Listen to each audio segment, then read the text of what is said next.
Jail गए तब वो स्माइल करते हुए गए उनके चेहरे पे। तो आई थिंक हम ये भूल रहे कि वो इंसान है कौन, अल्लू अर्जुन कौन है। पीआर मूव इसलिए किया गया कि पुष्पा 2 की कलेक्शंस को बूस्ट मिल सके। अगर वो जेल में रहता, वहां पे उसे गलत ट्रीटमेंट मिलता। अब यार जिसको फिल्म देखनी है वो तो देखेगा। अभी कुछ टाइम पहले हैदराबाद के संजय थिएटर में एक ऐसा हादसा हुआ जो शायद ही किसी ने सोचा होगा। खासकर एक फिल्म देखना है इंसान के साथ अगर ऐसा हो जाए तो कोई भी नहीं सोच सकता ये चीज़ तो।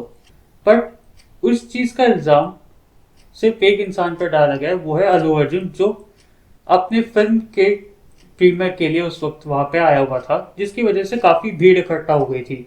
और इतना ही नहीं, इसके लिए उन्हें कुछ टाइम पहले जेल भी जाना पड़ा। हाँ, वो बात अलग है कि अब वो बेल पे बाहर आ चुके हैं, पर खतरा अभी भी उनके सर पे मंडरा रहा है। अब इस बुरे वक्त में कई फैंस ने उनका साथ भी दिया और उनके लिए विशेष की। बट कुछ फैंस ऐसे जिन्होंने इसे एक पीआर मूव कहा। तो क्या ये वाकई में पीआर मूव है या नहीं है, चेक करता है। तो सबसे पहली बात यह है कि अल्लू अर्जुन जब जेल गए तब वो स्माइल करते हुए गए। उनके चेहरे पे टेंशन दिख ही नहीं रही थी। ठीक है, पॉइंट अच्छा था। बट आई थिंक हम ये भूल रहे कि वो अल्लू अर्जुन है और एक एक्टर को हमेशा अपने से पहले अपने ऑडियंस का सोचना पड़ता है। अगर वो पहले ही टेंशन में चले जाते तो शायद हो सकता है कि ऑडियंस को ये लगता कि इस इंसान ने तो वाकई में कुछ गलत किया है। उनके ऐसे स्माइल करते हुए जाने से यही पता लग रहा था कि एक्चुअली वो कॉन्फिडेंट है कि हाँ उन्होंने कुछ नहीं किया और वो बाहर आ ही जाएंगे। और दूसरी बात यह है कि अगर ये पीआर मूव होता तो आई थिंक हम ये भूल रहे हैं। तो आई थिंक हम ये भूल रहे हैं कि वो इंसान है कौन है, अल्लू अर्जुन कौन है। आई मीन जिसने यार कितने लोगों को रुलाया, कितने लोगों को हंसाया। तुम्हें वाकई में लगता है कि ये ऐसा इंसान इस तरह की गलती करेगा?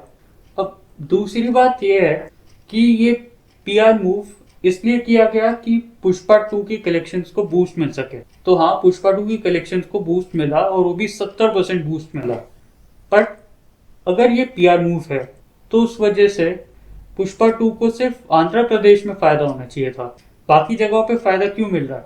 अल्लू अर्जुन अपनी फिल्मों के लिए सिर्फ आंध्र प्रदेश में जाना जाता है, बाकी जगह पे लोग अभी भी उसे सिर्फ पुष्पा के नाम से ही जानते हैं। अगर और कोई फिल्म पूछ ली जाए उसकी तो शायद ही मुझे लगता है कोई बता पाएगा।